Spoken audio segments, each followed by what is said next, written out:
प्यारे दोस्तों, संविधान पर बने मेरे इस लोकगीत को आप लोग जरूर सुनिए, आपके दिल को छू जाएगा। तो आइए दोस्तों, सुन लेते हैं।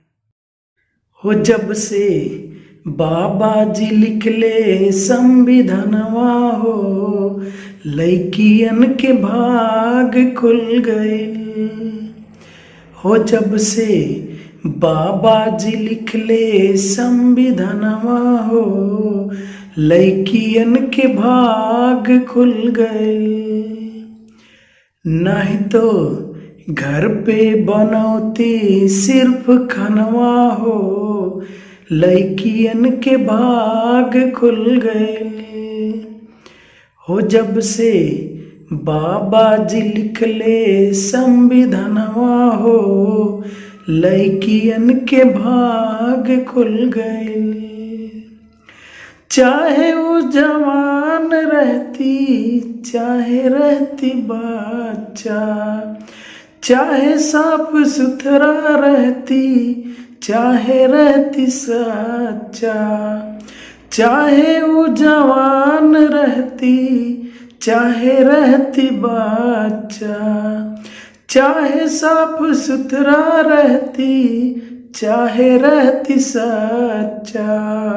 हो कबहू जाना पौती देवी के भवनवा हो, लइकियन के भाग खुल गए। हो जब से बाबा जी लिखले संविधानवा हो, लइकियन के भाग खुल गए। ना तो देशभक्त रहती, ना तो रहती नेता, सैन्य में तो हार सिलेक्शन अबहू न होता।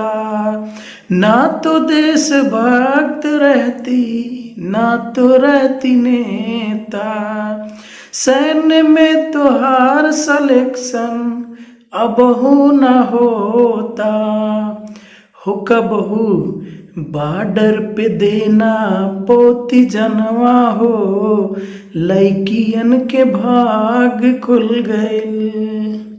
हो कबहू बॉर्डर पे देना पोती जनवा हो, लइकियन के भाग खुल गए।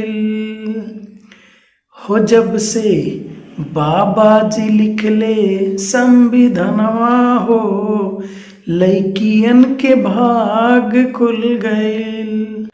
ना तो पढ़ाई करती, ना तो लिखाई, ना तो दवाई करती, ना तो कढ़ाई, ना तो पढ़ाई करती, ना तो लिखाई, ना तो दवाई करती, ना तो कढ़ाई। हो कबहू उड़ती न हवा में विमानवा हो, लइकियन के भाग खुल गए। हो कबहू हवा में उड़ती न विमानवा हो, लइकियन के भाग खुल गए।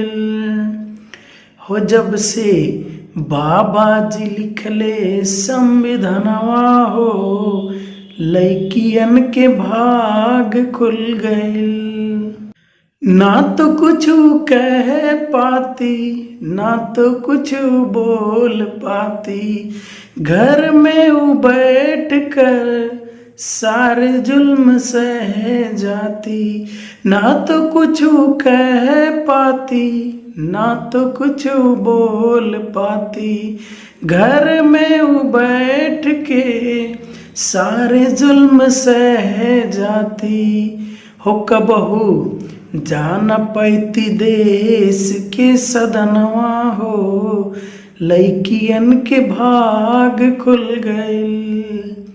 हो कबहू जान पैती देश के सदनवा हो, लइकियन के भाग खुल गए।